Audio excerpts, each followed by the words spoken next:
रेणु रना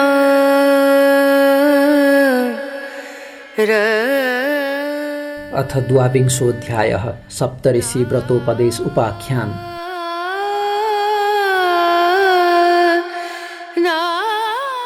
कुमारजी आज्ञा गर्नुहुन्छ, हे अगस्त्य मुनि। शिव शर्मा ब्राह्मण र गोमा ब्राह्मणी त्यहाँबाट हिँडेपछि शिव भट्ट र सतीले आँखाले देखिएसम्म हेरे।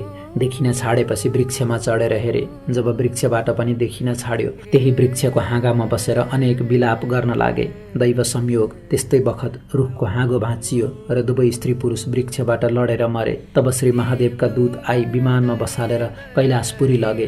तब ती दुवै दम्पति दिव्य देह भई कैलाशपुरीमा शिवका पार्षद भएर रहँदा भए। यता शिव शर्मा र गोमा ब्राह्मणीले डोलेहरूसित यस वनको नाम के हो, त्यो पर्वतको नाम के हो, त्यस वृक्षको नाम के हो भनेर सोध्दै गए। डोलेहरूले पनि यस वनको नाम यो हो, यस वृक्षको नाम यो हो भनेर बताउँदै गए। जाँदा जाँदा निकै पर पुगेपछि एउटा सुन्दर वन र तलाउ भएको स्थानमा पुग्दा साँझ पर्यो। त्यही बास बसेर खानपिन गरी सुते। थाकेका हुनाले भुसुक्क निदाए। त्यही बेला श्री महादेवको श्रापले चोरहरू आए। गोमा ब्राह्मणीका मातापिताले दिएको सम्पत्ति र शरीरको गहना समेत सबै चोरेर लगेछन्। भोलिपल्ट बिहान उठेर हेर्दा सम्पूर्ण द्रव्य र शरीरको गहना समेत चोरिएको देखेर अधैर्य भई गोमा रुन कराउन लागिन्। तब डोलेहरूले भने, हे गोमा, नरौ, थाकेका हुनाले हामीलाई पनि साह्रै निद्रा लागेछ।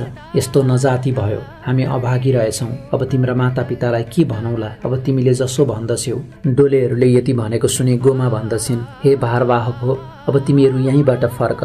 तिमीहरूलाई लगेर म के खान दिउँली? यो समाचार मेरा मातापितालाई सुनाइदिनु। यति गोमाले भनेको सुनि डोलेहरू हुन्छ भनेर गोमालाई प्रणाम गरी आफ्ना घर जान भनी फर्केपछि शिव शर्मा ब्राह्मण र गोमा ब्राह्मणी पनि वनमा जो पाइएको फल फूल खाई त्यहाँबाट ठुलो पर्वतमाथि पुगे। अनि गोमा भन्दछिन्, हे स्वामी, मलाई अत्यन्त भोक लाग्यो। अब हिँड्न पनि नसक्ने भएँ।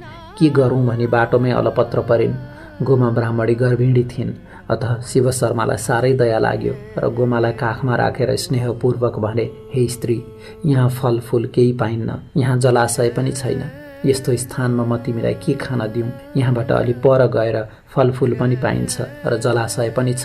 जाउँ हिँड भनी बुझाई हात समातेर सुस्त सुस्त हिँडाइ लगे। गोमा पनि, हे प्रभु, आज मेरो यो अवस्था भयो भन्दै सुस्केर हाल्दै बिस्तार बिस्तार गइन्।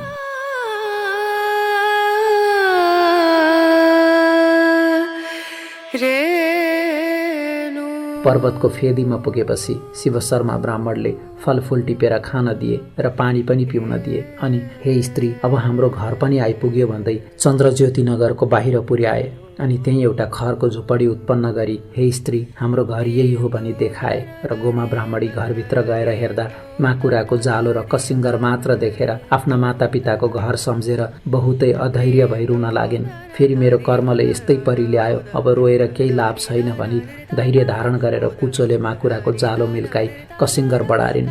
घरमा जे भएको खाई गोमा ब्राह्मणी दुःखको समुद्रमा डुबिरहिन्। त्यसपछि एक दिन शिव शर्मा ब्राह्मणले आफ्नी पत्नी गोमासित भने, हे स्त्री, त गर्भिणी भइस्। अब हाम्रो घरमा सम्पत्ति छैन। गर्भाधान कर्म कसरी गर्ने? फेरि सुत्केरीमा के खर्च गरौँला? यस निम्ति म परदेश गएर कसैसित केही मागेर ल्याउँछु। तैँले आफ्नो शरीर र घरको रक्षा गरेस्, केवल रोइ कराई मात्र नरहेस् भने। आफ्ना स्वामीको त्यस्तो वचन सुनेर गोमाले भनिन्, हे स्वामी, मलाई यस्तो अवस्थामा एक्लै छाडेर कहाँ जान मन गरेका? म स्त्री जातिले के गर्नेछु? के खाने? फेरि मलाई यहाँ कसले देला? विशेष तपाईँ वृद्ध भएकालाई कसरी पठाउँ? यही यजमानहरू कहाँ गई जो मिलेको मागेर ल्याई सञ्चय गरौँला। अतः कहीँ पनि जाने मन नगर्नुहोस् भनिन्।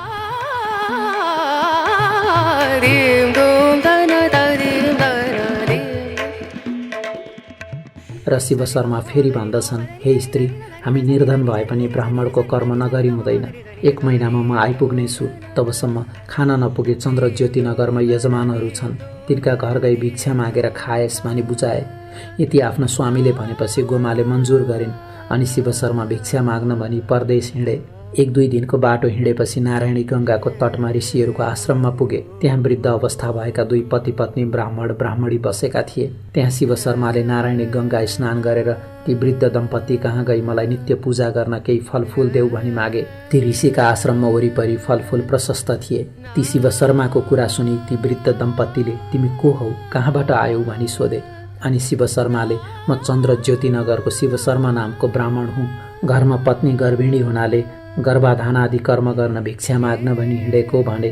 तब ती वृद्ध ब्राह्मणले आफै टिपेर लैजाऊ भने र ती शिव शर्मा आफै वृक्षमा चढी फलफुल टिप्न लागे। त्यसै अवसरमा संयोगले रुखको हाँगो भाँचिएर शिव शर्मा रुखबाट लडेर मरे।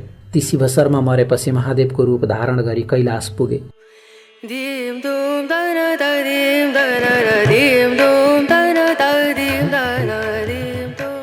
पार्वतीले महादेव आउनु भएको देखिन् र सुनको कमण्डलुले पाउ धोएर भित्र लगेर बसालेपछि भनिन्, हे ईश्वर, लोग्ने मानिसहरू पापी हुँदा रहेछन्। राम्री स्वास्नी पाएपछि सबै कुरा बिर्सँदा रहेछन्। हजुरले पनि मलाई बिर्सनु भएको थियो, बल्ल सम्झनु भएछ र आउनुभयो। हेर, सुखमा बसेकी त्यो गोमालाई कलबल छलले ल्याएर गर्भिणी तुल्याई दुःख दिई त्यस्ता स्थानमा एक्लै मिल्काएर आउनुभयो। अब त्यो के गरेर खाली? यति पार्वतीले भनेको सुनि महादेवले हाँस्दै भन्नुभयो, हे प्रिय, सेवक र भक्त भन्दामा पाप पनि गर्नुपर्दछ। गोमा पनि अब सुखी हुनेछ, सन्देह नगर।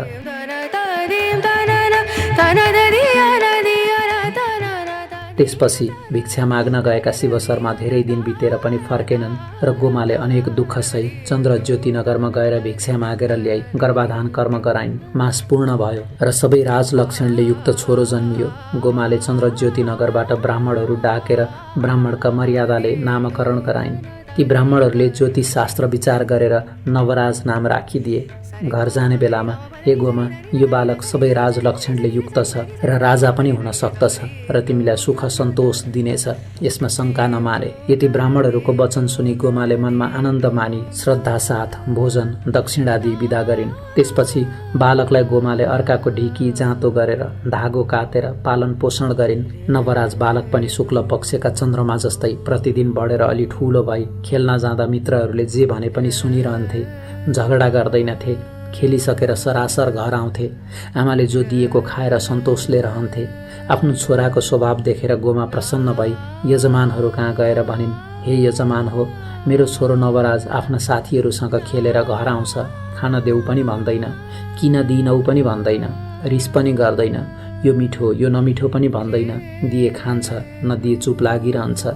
फेरि मेरा स्वामी पनि घरमा छैनन्, सम्पत्ति पनि छैन। सबै यजमानहरूका दयाले जिनतिन एक साग खाएर बाँचिरहेकी छु। अब त्यसको चुडा कर्म र व्रतबन्ध आदि कसरी गरिदिउँ भन्ने चिन्ता लागिरहेको छ। गोमाको त्यस्तो वचन सुनेर यजमानहरूले आफ्नो श्रद्धाले जो सकेको दिए र गोमाले सम्पूर्ण सामग्री तयार पारेर ब्राह्मणहरू डाकेर नवराजको चुडा कर्म र व्रतबन्ध गरिदिइन् अनि वेद पुराण आदिको शिक्षा दिलाइन्।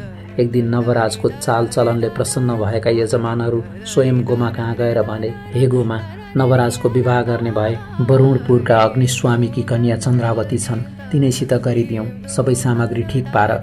यजमानहरूको यस्ता वचन सुनेर गोमा भन्दछिन्, हे यजमान हो, मेरो छोराको कमाई छैन, घरमा सम्पत्ति छैन, त्यसलाई कन्या कसले देला, विवाह कसरी गरिदिने? यति सुनेर यजमानहरूले भने, हे गोमा, जे चाहिएको सामग्री हामी दिन्छौँ, के चाहिन्छ? यति यजमानहरूले भनेपछि गोमा भन्दछिन्, हे यजमान हो, हामीलाई निर्धन जानेर तिमीहरूको यस्तो दया, हामी धन्य रहेछौँ भनेर विवाहको समस्त सामग्री जे चाहिएको थियो मागिन् र यजमानहरूले दिए। अनि असल दिनमा लग्न ठहराई ब्राह्मणको मर्यादाले वरुणपुरका अग्निस्वामीकी कन्या चन्द्रावती र नवराजको विवाह सम्पन्न भयो।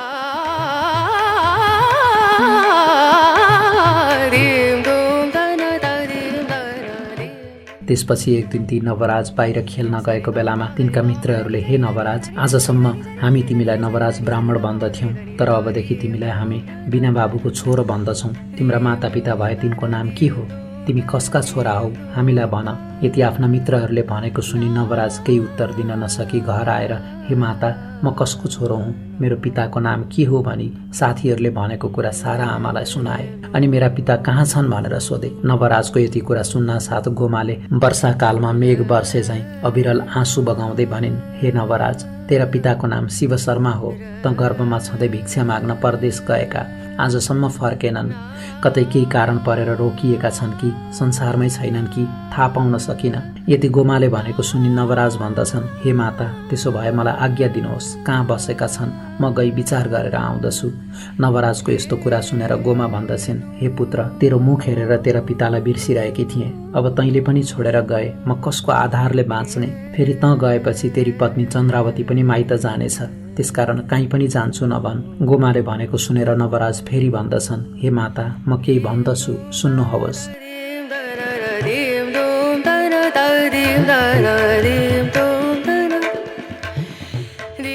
पुत्रस्य परमो धर्मः पितृद्धार समो नहि पितृद्धारं न कुरुते स्वयं च सुखमिच्छति सयाति नरकम घोरम यावत् चन्द्रार्कमेदिनी। छोराको पहिलो र ठूलो धर्म के हो भने पितृहरूको उद्धार गर्नु हो। जुन छोरो भएर पितृको उद्धार नगरी केवल आफ्नै सुख भोगतिर लागिरहन्छ भने त्यो जबसम्म पृथ्वी र चन्द्र सूर्य रहन्छन् तबसम्म घोर नरकमा पर्दछ। अत म गर्भमा छँदै गएका मेरा पिता मेरो यो उमेर छँदा पनि किन फर्केनन्? मरिसकेकी जीवित छन्, त्यसको निदो मैले नगरे कसले गर्छ? मरेका भए निश्चय गरेर आउँला, बाँचेकै भए साथमा लिएर आउनेछु। यति पनि गर्न नसके मैले जन्म लिएको व्यर्थ छ। हे माता, हजुरको सेवा गर्न बुहारी छँदैछ, मलाई बिदा दिनुहोस्, म जान्छु। नवराजका त्यस्ता कुरा सुनेर गोमा भन्दछिन्, हे पुत्र, त धन्य रहेछस्, तेरा पिता मरेका भए पनि बाँचेकै भए पनि चाँडै नै खबर पाएस्। यति भनी शिरमा हात राखेर आशीर्वाद दिइन्। नवराजले माताको आशीर्वाद थापी दण्डवत प्रणाम गरी स्त्री चन्द्रावतीलाई हराउने कुरा हराई पिताको खबर गर्न परदेश हिँडे।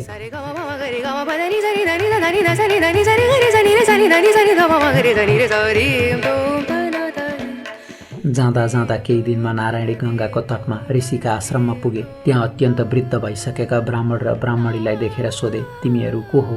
यहाँ किन बसेका? यति सुनेर वृद्धले भने, हे बालक, हामी ब्राह्मण हौँ। वृद्धावस्था भयो र नारायणी गङ्गामा शरीर त्याग गरौँला भनी घर छाडेर यहाँ झुपडी बनाएर बसेका हौँ। तिमी को हौ? यहाँ के कामले आयो? तिनको कुरा सुनि नवराज भन्दछन्, म पनि नवराज नामको ब्राह्मण हुँ। म गर्भमा हुँदै गर्भाधान कर्म गर्न भिक्षा माग्न हिँडेका मेरा पिता शिव शर्मा नामका ब्राह्मण आजसम्म घर फिरेनन् र तिनकै खोज खबर गर्न हिँडेको हुँ। तिमीले देख्यौ कि? यति नवराजको वचन सुनि ती वृद्धले भने, हे नवराज, गर्भाधान कर्म गर्न भिक्षा माग्न आएका चन्द्रज्योति नगरका शिव शर्मा नामका वृद्ध ब्राह्मणलाई हामीले देखेका थियौँ। यहीँ आए आफ्नो नित्य पूजा गर्न फलफुल टिप्न त्यस वृक्षमा चढेका थिए। दैव संयोग, त्यो वृक्षको हाँगो भाँचियो र वृक्षबाट लडेर मरे। हाड खोड त अझैसम्म पनि होला, त्यहाँ गएर हेर।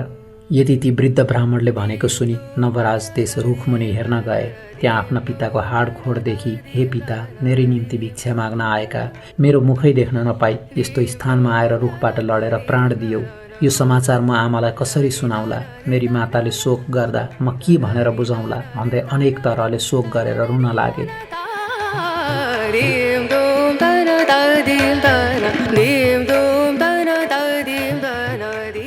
फेरि धैर्य धारण गरी हाड खोड बटुलेर गङ्गा प्रवाह गरेर ब्राह्मणका मर्यादाले दशगात्र क्रिया गरिसकी।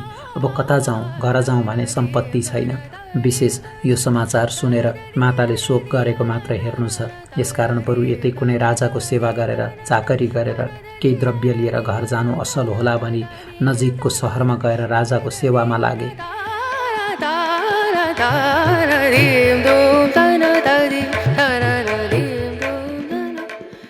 अनि फेरि अझै कुमारजी आज्ञा गर्नुहुन्छ, हे अगस्त्य मुनि। नवराज ब्राह्मण पिताको खबर गर्न गएपछि नवराजकी स्त्री चन्द्रावतीले सासू गोमासित भनिन्, हे माता, म माइत नगएकी धेरै दिन भयो। यहाँ खान अन्न छैन, लगाउन लुगा छैन, अर्कासित मागेर मात्र कति दिन निर्वाह गर्ने। अतः म केही दिन माइत जान्छु। तपाईँले आफ्नो शरीर र घरको रक्षा गर्नुहोला। तपाईँका छोरा आएपछि मलाई डाक्न पठाउनुहोला। म गएपछि एक पेट पाल्न तपाईँलाई पनि कठिन हुने छैन। अतः म जान्छु भनी सासूलाई प्रणाम गरेर माइत गइन्। चन्द्रावती हिँडेपछि गोमा ब्राह्मणी आफूलाई दुःख परेको देखि भिक्षुक रूप श्री महादेवले दिएको श्राप सम्झेर भन्न लागिन्, म 7 वर्षकी हुँदा 70 वर्षका बुढासित विवाह भयो। ती पनि भिक्षा माग्न गएका आजसम्म फर्केनन्। छोरा बुहारीले पनि छोडेर गए। म यस्तो अवस्थामा परेँ, धिक्कार रहेछु। उस दिन मलाई श्राप दिने भिक्षुक श्री महादेव नै रहेछन्। हे जगदीश्वर, मैले जानिन, मेरा अपराध क्षमा गर। हे शम्भो, हजुरलाई कोटी कोटी नमस्कार छ। अब मेरो रक्षा गर कि यो प्राण हर। यसो भन्दै आँसुका धारा बगाई रोई कराई बौलाई जस्तै भएर हिँड्न लागिन्। यो कुरा कैलाशमा पार्वतीले चाल पाएर महादेवको आनन्द समयमा बिन्ती गरिन्, हे नाथ, त्यो गोमाको दुःख हेर्नुहोस्। त्यो पनि हजुरकी पत्नी हो, त्यसलाई कष्ट दिनु योग्य छैन। मलाई साह्रै दया लाग्यो। म त्यसको केही उपाय गरौँ कि आज्ञा भए श्री स्वस्थानी परमेश्वरीको व्रत गराउँ र दुःखका सिन्धुबाट पार होली। यति पार्वतीको प्रार्थना सुनेर महादेवले हुन्छ त्यसै गर भनी आज्ञा दिनुभयो। अनि पार्वतीले सप्तऋषिलाई डाकेर तिमीहरू मर्त्यमण्डलमा जाओ र चन्द्रज्योति नगरमा गोमा नामकी ब्राह्मणी साह्रै कष्टमा परेकी छ, उसलाई श्री स्वस्थानी परमेश्वरीको व्रत गराई आओ। यति भनी आफूलाई विष्णुले बताएको सम्पूर्ण व्रतविधि बताइन्। यति पार्वतीको आज्ञा सुनेर सप्तऋषिले हवस् भनेर मर्त्यमण्डलमा पुगेर चन्द्रज्योति नगरको बाहिर गोठाला केटाकेटीहरूसित यहाँ को दुखी छ भनेर सोधे। तब गोठालाहरूले यस चन्द्रज्योति नगरमा त्यस्ता दुखी कोही पनि छैनन्, सहर बाहिर गोमा नामकी ब्राह्मणी साह्रै कष्टमा छिन्, त्यहाँ गई सोध भनेर घर पनि देखाइदिए। अनि सप्तऋषिहरू तिनको घरमा पुगे। गोमाले पनि सप्तऋषिहरूलाई देखेर प्रणाम गरी भित्र लगेर पिरामा बसाली, हे ऋषिश्वर हो, म यस्ती पापिनीका घरमा आई के कामले दर्शन दिनुभयो, आज्ञा होस् भनिन्। र सप्तऋषिहरू भन्दछन्, हे गोमा, तिमी साह्रै नै दुखी हुनाले श्री स्वस्थानी परमेश्वरीको व्रत गराउन आएका हौ। अब तिमी एकाग्र भएर सुन। सत्ययुगमा हिमालय पर्वतकी पुत्री पार्वतीले महादेव स्वामी पाउनका लागि गरेको त्यो व्रत पौष शुक्ल पूर्णिमादेखि आरम्भ गर्नुपर्दछ। हात खुट्टाका नङ काटेर पवित्र भई एक भक्त रहेर एक चित्त गरेर नित्य मध्याह्न कालमा श्री महादेवको पूजा गर्नु। माघ शुक्ल पूर्णिमाको दिन अष्टोत्तर 100 रोटी, अष्टोत्तर 100 अक्षता, अष्टोत्तर 100 जात जातका फूल, नाना उपचार तयार गरी आरसीमा ओमकार लेखी गङ्गाजलले स्नान गराई रक्तचन्दन, श्रीखण्ड, सिन्दूर, पुष्पमाला, वस्त्र, धूप, दीप र नैवेद्य, मेवा, मिष्टान्न, कस्तुरी भेटी चढाएर श्री स्वस्थानी परमेश्वरीको पूजा गरेर कथा सुन्नु। कथा सुन्ने कोही नभए आफै भन्नु र आफै सुन्नु। आफ्ना खाट, इटा, धनु आदिलाई सुनाए पनि हुन्छ। त्यसपछि जुन कामना यानि इच्छाले व्रत गरेको छ, मेरो अमुक कामना सिद्ध होस् भनी अर्घ्य दिई जप ध्यान स्तुति गर्नु।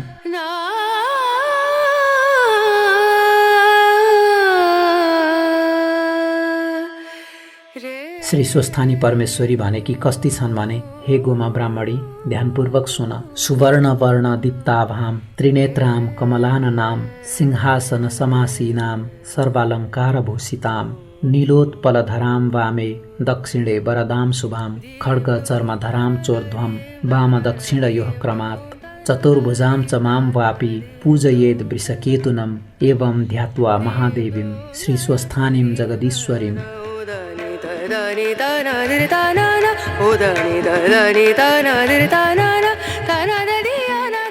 पीतवर्ण सुवर्ण भन्दा पनि दिव्य वर्ण भएकी, 3 नेत्र भएकी, कमल पुष्प झैं मुख मण्डल भएकी, नाना अलङ्कार पहिरी सिंहासनमा बसेकी, खड्ग चर्म र नीलोत्पल लिएकी, 4 बाहु भएकी त्यस्ती श्री स्वस्थानी परमेश्वरीलाई हृदयले सम्झी त्यही मेरो पूजन गर्नु भनी स्वयं श्री महादेवले आज्ञा भएको छ। त्यस्ती श्री स्वस्थानी परमेश्वरीको ध्यान गरेर निम्नलिखित मन्त्र पाठ गर्नु।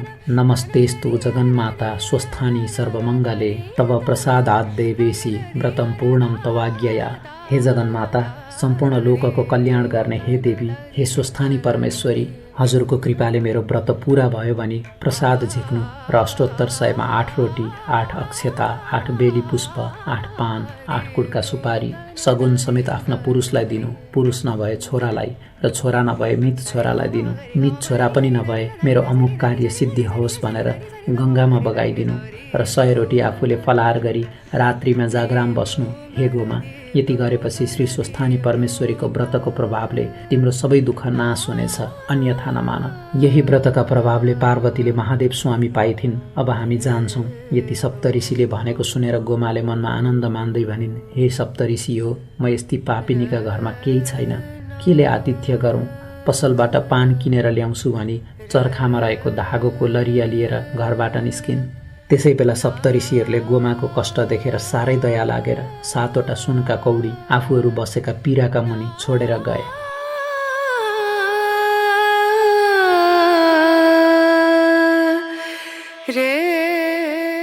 इति श्री स्कन्द पुराणे केदारखण्डे माघ महात्म्ये कुमार अगस्त्य संवादे श्री स्वस्थानी परमेश्वर्या व्रतकथायां सप्तऋषि व्रतोपदेशो नाम 12 अध्यायः।